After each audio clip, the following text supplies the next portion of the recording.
Fala pessoal, sejam muito bem-vindos ao Escuta Aí, o podcast oficial do canal Aprende Aí. Aqui a gente descomplica as ideias e bate aquele papo cabeça para turbinar o seu conhecimento. Puxa a cadeira, coloca o fone e bora começar. É isso aí. Hoje a nossa missão é desvendar uma daquelas engrenagens ocultas do mundo moderno, sabe? Algo que parece até que saiu de um roteiro de espionagem, mas é a mais pura e atual realidade. Com certeza. É um tema denso. Muito denso. Nós vamos mergulhar fundo na nova Guerra Fria tecnológica. O nosso objetivo hoje é entender como a China construiu, em absoluto sigilo, o que o pessoal está chamando de um novo projeto Manhattan. Só que dessa vez sem bombas atômicas, né? Exato. Dessa vez, o foco é dominar a fabricação das máquinas mais complexas que a humanidade já construiu, que são os equipamentos que produzem os chips de inteligência artificial mais avançados do planeta. É um prazer estar aqui para essa nossa análise profunda, minha cara colega. E bom, para construir o panorama de hoje, a gente reuniu uma base de dados bastante robusta.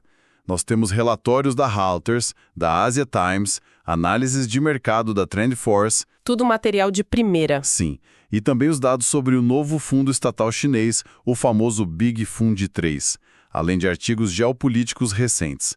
O nosso papel aqui é sintetizar de forma bem analítica e imparcial como essa corrida afeta a economia global, a tecnologia militar e, claro, o bolso de quem consome eletrônicos. Perfeito. Beleza, então, vamos desempacotar isso.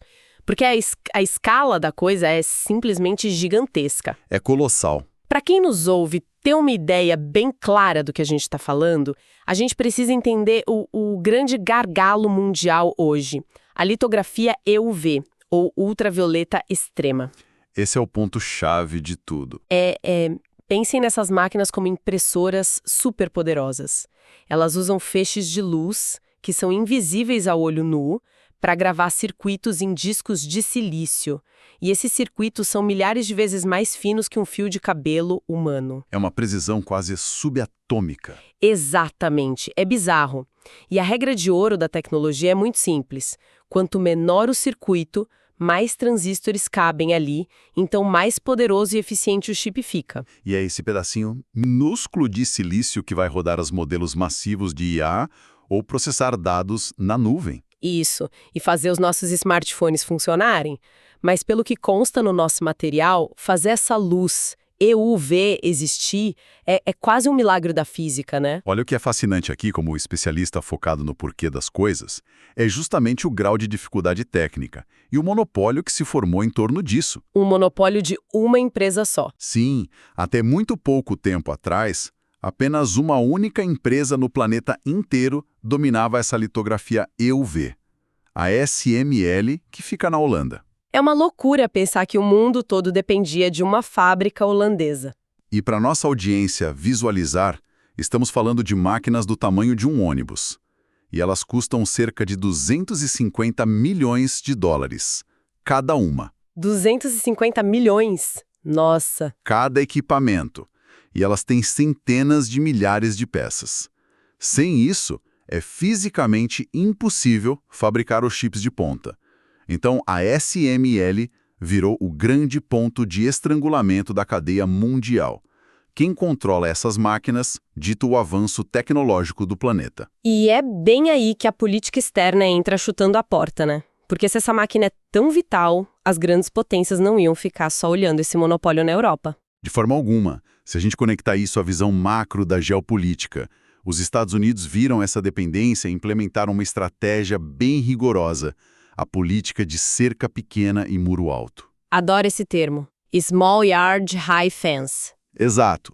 A premissa é focar num grupo bem pequeno de tecnologias vitais, a tal da cerca pequena, como a litografia EUV, e construir um muro altíssimo de sanções e proibições de exportação em torno delas. Ou seja, ninguém entra e ninguém sai com a tecnologia. Isso mesmo.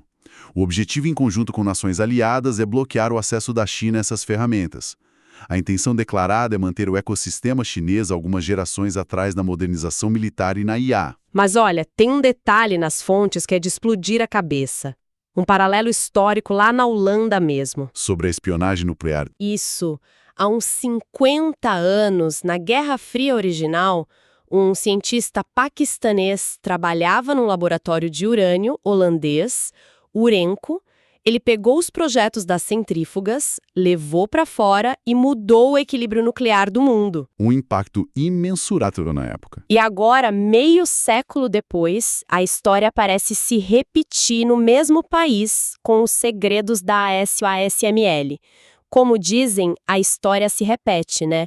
Primeiro como tragédia e depois como farsa. É uma observação muito pertinente. E a resposta da China a esse bloqueio ocidental foi simplesmente monumental. Conta pra gente como eles organizaram isso, porque não foi qualquer coisinha. O Estado chinês montou uma operação ultra secreta focada principalmente lá em Shenzhen, e o objetivo não é só alcançar o Ocidente.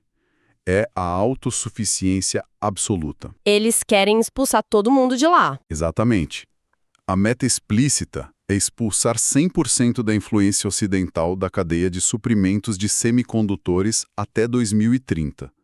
É um esforço nacional liderado por gigantes como a Huawei, junto com a Academia Chinesa de Ciências. E como eles não podiam simplesmente ir na loja e comprar a máquina da ASML por causa das sanções, eles foram atrás de quem sabia fazer a máquina. O conhecimento humano.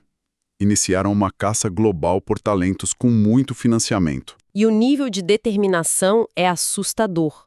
Eles foram atrás de ex-engenheiros da ASML, da Nikon no Japão, da Carl Zeiss na Alemanha, pessoas que conheciam as falhas e os segredos industriais. O caso do pesquisador Lin Nan ilustra bem isso. Sim, o Lin Nan era um cientista sênior da ASML.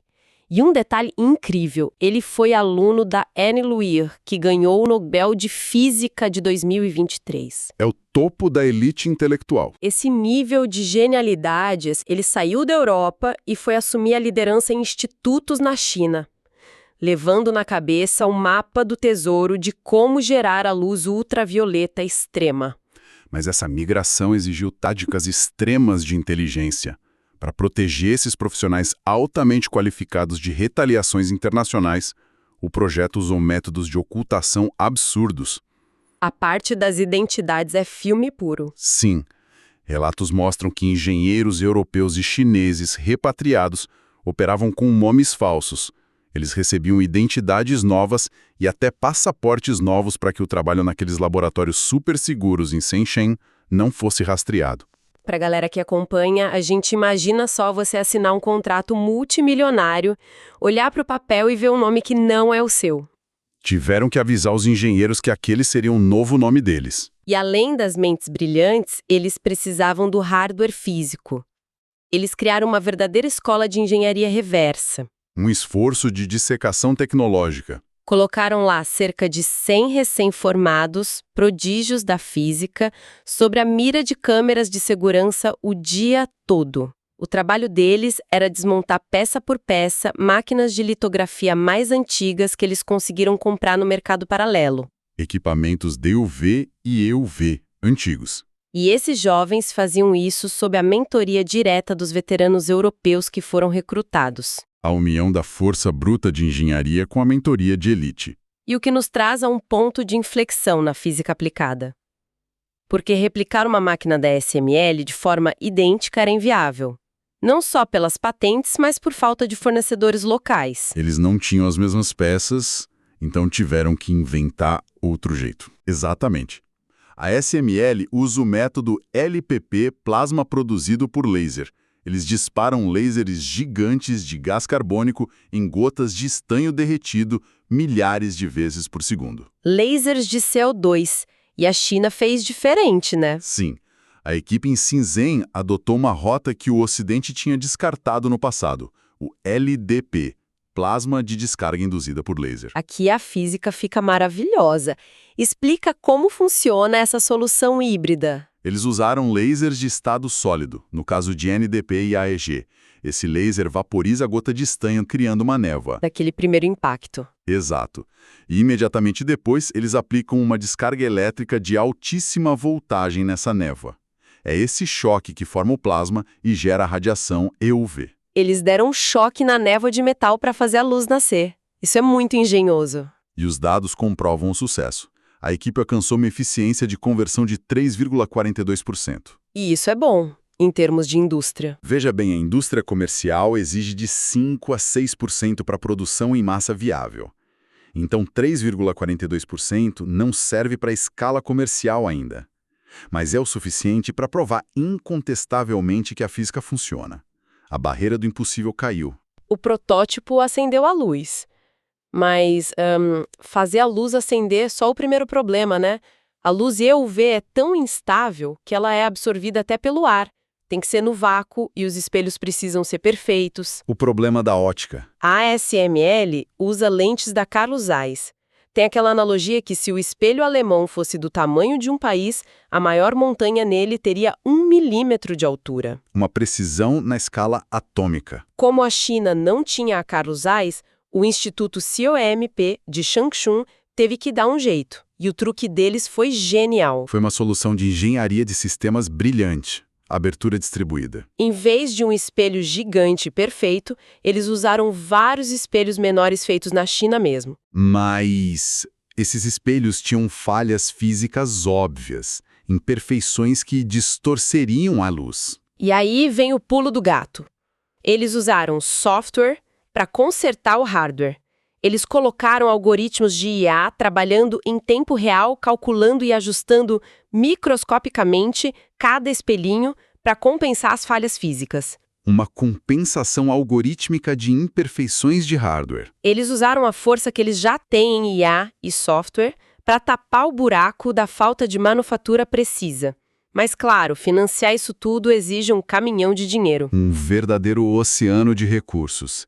E é aí que entra a fase 3 do Big Fund, o fundo estatal chinês. Qual o tamanho desse fundo? Eles injetaram nada menos que 344 bilhões de yuans, cerca de 47 bilhões de dólares na indústria de ferramentas local. 47 bilhões! É muito dinheiro. Mas tem um detalhe. Esse dinheiro vem com imposições severas para forçar o amadurecimento do mercado. A famosa regra dos 50%. Exatamente. Para quem está ouvindo entender a gravidade disso, é uma diretriz muito dura. Qualquer fábrica de chips na China que queira dinheiro do Estado ou até permissão para operar, agora é obrigada a usar pelo menos 50% de equipamentos puramente nacionais. O que antes era impensável. Os gerentes queriam um maquinário europeu ou americano, que era garantido. Mas com as sanções e essa regra do governo, eles são forçados a comprar o nacional, mesmo que ainda não seja o melhor. O que cria um mercado cativo gigantesco. As empresas locais explodiram em crescimento. Quais foram as grandes vencedoras locais? A Naura na área de ferramentas de corrosão para esculpir os circuitos e a AMEC em equipamentos de deposição. Viraram gigantes do setor. E tem mais um pilar que a gente não pode esquecer, que é o software. A mãe dos chips, o EDA. A automação de design eletrônico. Como o software de engenheiro civil, só que para chip. Sem ele não dá para desenhar onde os bilhões de transistores vão ficar. E esse mercado era dominado por corporações ocidentais, como a Synopsys. Era o último elo de dependência. E as empresas chinesas, como a Empyrean e a Seacarrier, estão quebrando esse elo. E eles não estão só copiando os antigos, né? Não. Eles estão criando softwares novos, com IA e baseados em nuvem. É a cadeia completa se fechando. E qual foi a reação do Ocidente quando perceberam que o protótipo estava funcionando em Shenzhen? O alarme soou forte, a percepção é que uma cortina de silício está caindo. Legisladores nos Estados Unidos de ambos os partidos começaram a exigir um banimento total. Até para manutenção? Exato. Proibir qualquer serviço de manutenção para máquinas da ASML que já estão na China. A ideia é paralisar o parque industrial deles hoje. E as fabricantes correram para se proteger. A TSMC está acelerando as fábricas no Arizona e no Japão de tanto medo de uma instabilidade em Taiwan. O impacto global disso é a criação de 2 ecossistemas não interoperáveis. Totalmente isolados. E o que isso significa para nossa audiência? Por que isso importa na vida real? Importa porque muda o paradigma da eficiência para a resiliência estratégica. O Ocidente foca no lucro. A China está disposta a perder dinheiro operando fábricas no vermelho só para garantir a segurança nacional e rodar seus chips de IA. E chips estão em tudo. No carro, no celular, no servidor do ChatGPT. Se a China passa a produzir em escala maciça, o monopólio de gigantes como Nvidia ou a ASML pode ser quebrado. A concorrência aumenta drasticamente. O que pode baratear os chips no mundo todo e dar opções para países em desenvolvimento, como o Brasil, não ficarem reféns das sanções de um país só. Essa diversificação é uma transformação monumental. Mas, meu caro colega, isso me leva a uma reflexão final bastante perturbadora. Diga lá. Se nós estamos caminhando para uma cortina de silício impenetrável, onde hardware, software e equipamentos são 100% isolados do Ocidente, o que vai acontecer com a infraestrutura global? Como assim? O que acontece quando a própria internet, os protocolos de comunicação global e os padrões de segurança das inteligências artificiais não conseguirem mais conversar entre si? Nossa. Nós estaremos caminhando não apenas para duas indústrias diferentes, mas para duas realidades digitais completamente separadas e incompatíveis no mesmo planeta. Fica o questionamento. É de explodir a cabeça pensar nisso. E aí, curtiu o papo de hoje? Então não deixa essa ideia morrer. Já esmaga esse botão de like, se inscreve no Aprende Aí e ativa o sininho para não perder nada. Vem aprender com a gente e até o próximo episódio.